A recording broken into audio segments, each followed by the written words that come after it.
ఈ ఉదయమున నీవు ఎవ్వరినీ కలుసుకొనక ముందు ప్రభువును కలుసుకో. నీవు ఎవ్వరినీ చూడకముందు ప్రభువును చూడు. నీవు ఎవ్వరితో మాట్లాడకముందు ప్రభువుతో మాట్లాడు. నీవు దేనిని వెదకకముందు ఆయన రాజ్యమును నీతిని వెదకు.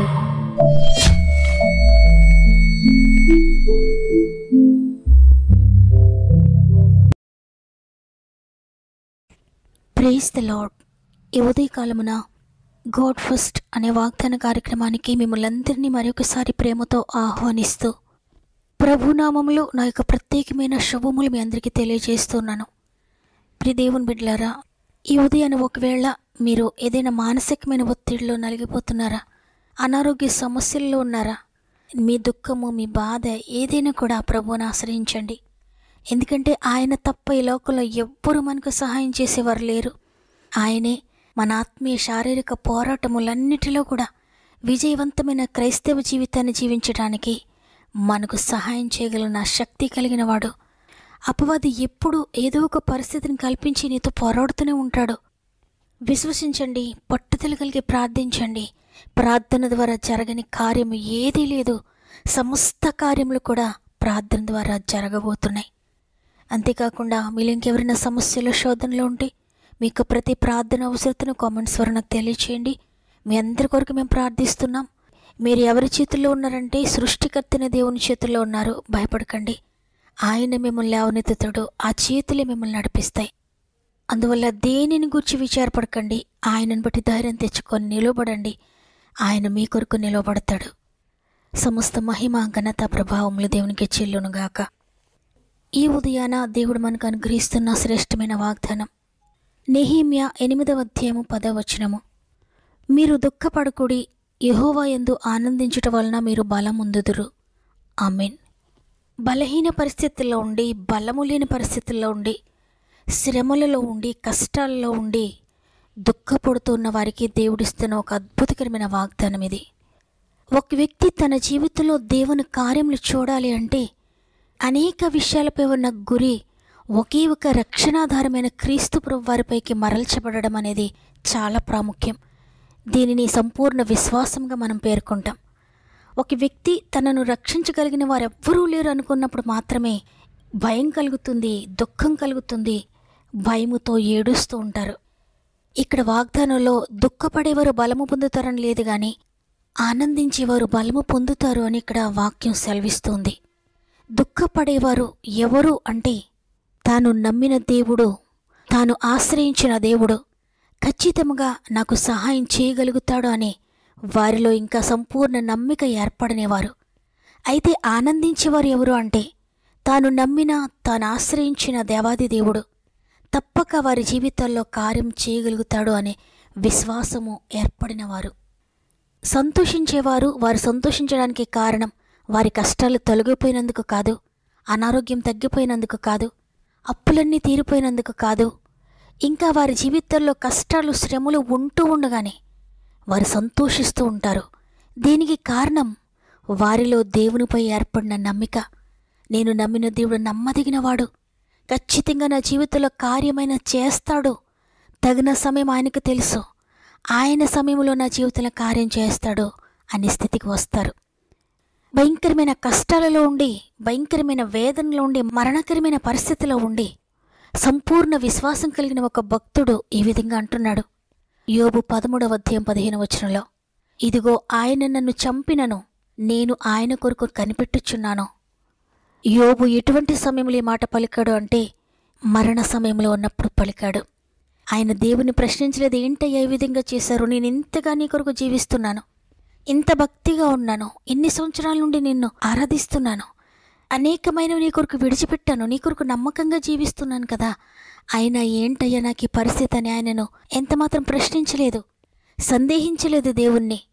ఆయన నన్నేమి చేసినా పర్వాలేదు, ఆయన చిత్తమే నా జీవితంలో జరగాలి అని అద్భుతకరమైన మాట పలుకుతూ ఉన్నాడు యోబు. ఈరోజు ఒకవేళ బలహీనంగా ఉన్న పరిస్థితిలో ఉండి దుఃఖపడుతున్నారా? నీ శరీర బలహీనత కావచ్చు, లేక ఆత్మీయ బలహీనత కావచ్చు, లేక మానసికంగా నీవు బలహీనపడి నలిగిపోతూ ఉండొచ్చు. ఆర్థికంగా బలహీనమైపోయిన స్థితిలో ఉండొచ్చు.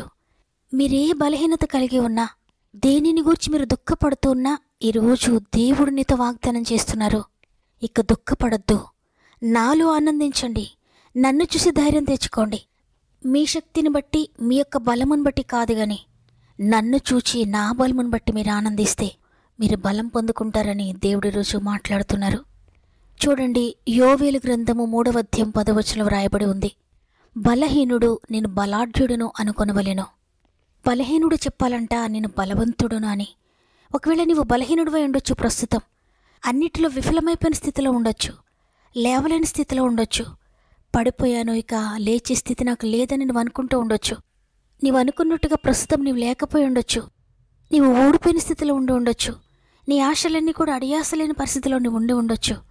అయితే నువ్వు పలకాలి విశ్వాసంతో, ఆయన నన్ను తప్పక తిరిగి లేవనెత్తుతాడు, ఆయన నన్ను బలపరుస్తాడు, ఆయన తిరిగి నాకు జీవాన్ని ఇస్తాడు, నన్ను నిలబెడతాడు, నన్ను బాగు చేస్తాడని. కానీ సాధారణంగా అనుకుంటాం, నేను బలహీనంగా ఉన్నాను, నేను వ్యాధితో ఉన్నాను, నేను చాలా నీరసమైపోయాను, నా కాళ్ళు బలహీనమైపోయాయి, నా చేతులు బలహీనమైపోయాయి, నా అవయవాలన్నీ పాడైపోయినట్టుగా నాకు అనిపిస్తుంది, నా శరీరం అంతా బలహీనమైపోయింది, శరీరం అంతా నొప్పితో ఉంది అని ఎంత మాత్రం కూడా నేను అనొద్దు. దేవుడు నాకు బలమును అనుగ్రహిస్తున్నాడు. నేను బలహీనుడిని కాదు, దేవుని బలముతో నేను బలవంతునిగా మారిపోతున్నాను. ఒకవేళ ఆర్థికంగా నువ్వు బలహీనమైపోతే, పేదరికంలో నీవు ఉంటే, నేను పేదవాడిని, నాకేమీ లేదు, ఎవరిని అడగాలి, ఎక్కడికి వెళ్ళాలి, ఈ అవసరతలు ఏ విధంగా తీరుతాయి అని నీ విధంగా మాట్లాడకూడదు. కానీ క్రీస్తు నా కొరకు దరిద్రుడిగా మారిపోయారు కాబట్టి నేను పేదవాడిని కాదు, నేను ధనవంతుడిని. క్రీస్తుని బట్టి ఆత్మీయంగా నేను ధనవంతుడిని, శారీరకంగా కూడా దేవుడు నన్ను ధనవంతుడిగా చేస్తాడు, ఆర్థికంగా నన్ను నిలబెడతాడు. నేను ఆర్థికంగా పడిపోయిన అనుకుంటున్నాను కానీ త్వరలోనే దేవుడు నన్ను బలపరచబోతున్నాడని.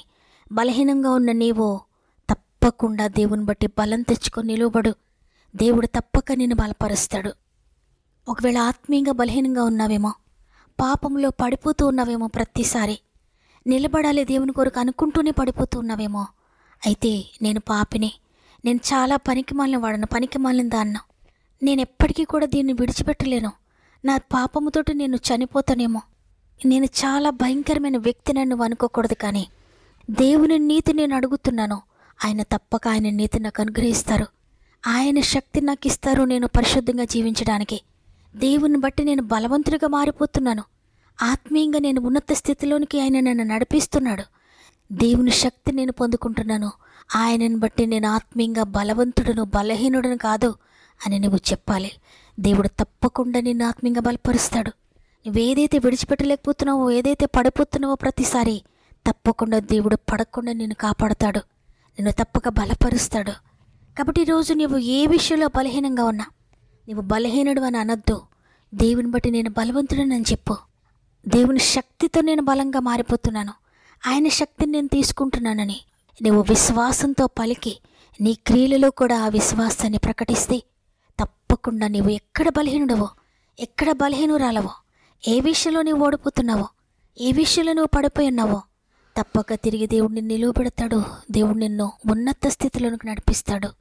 నీవు ఈ విధంగా నీ బలముపై ఆధారపడకుండా, నీ శక్తిపై ఆధారపడకుండా, నీ ధనంపై ఆధారపడకుండా, నీ ఆరోగ్యంపై ఆధారపడకుండా, దేవునిపై ఆధారపడి, ఆయన బలంపై ఆధారపడి, ఆయన శక్తిపై నువ్వు ఆధారపడితే నీవిక అవిశ్వాసిగా ఉండవు, విశ్వాసిగా మారిపోతావు. ఆయన చెయ్యగలడా లేదా అనే స్థితి నుండి ఆయన తప్పక చేయగలడు, ఆయన శక్తి కలిగిన వాడు, ఆయన తప్ప ఇంకెవ్వరూ సహాయం నాకు చేయలేరు అనే స్థితికి నీవు వస్తావు. ఈ స్థితే, ఈ విశ్వాసమే నీ జీవితంలో అద్భుత కార్యము దగ్గరలో ఉందని అనడానికి సూచన. కాబట్టి ఈరోజు ఏ పరిస్థితిలో ఉన్నా భయపడకండి, దేవుని యందు ఆనందించండి.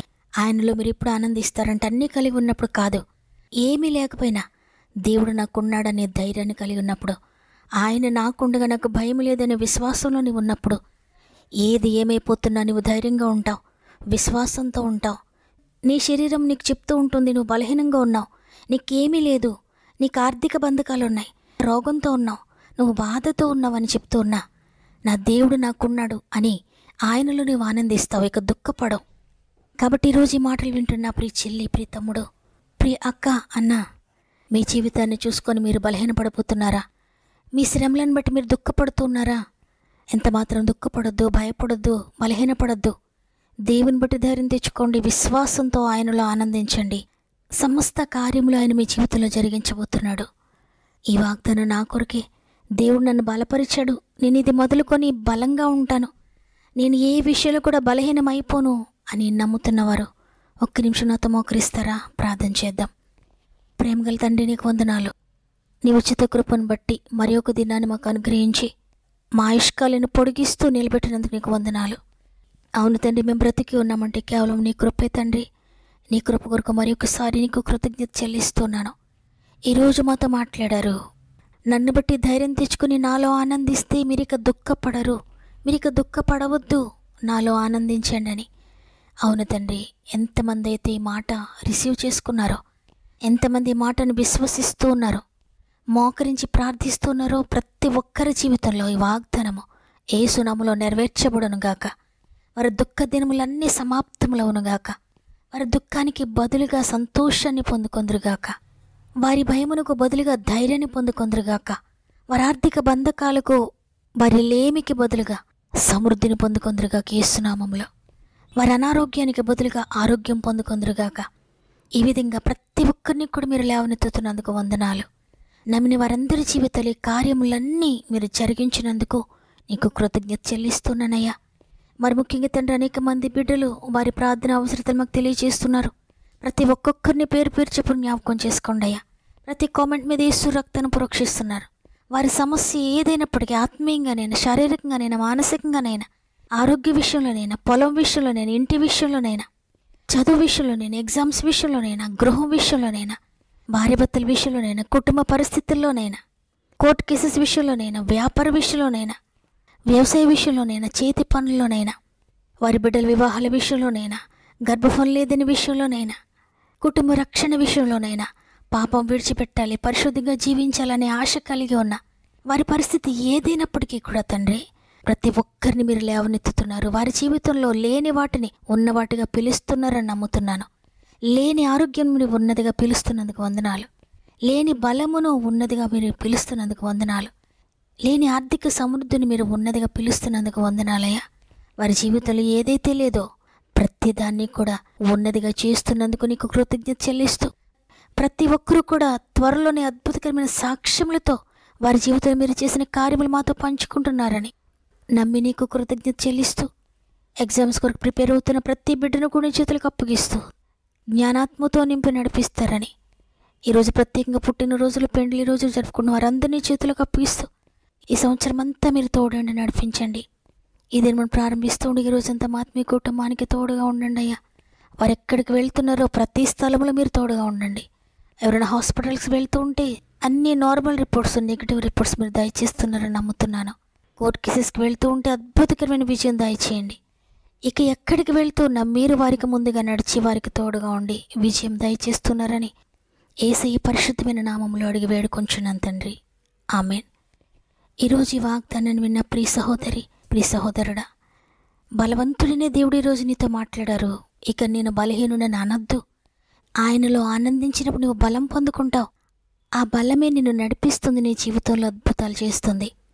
వాగ్దానం నాతో మాట్లాడిందన్నవారు ఆమెనని చెప్పండి. లైక్ చేయడం, షేర్ చేయడం మర్చిపోకండి. దేవుడు మిమ్ములు, మీ కుటుంబాలను అత్యధికంగా దీవించి ఆశీర్వదించునుగాక.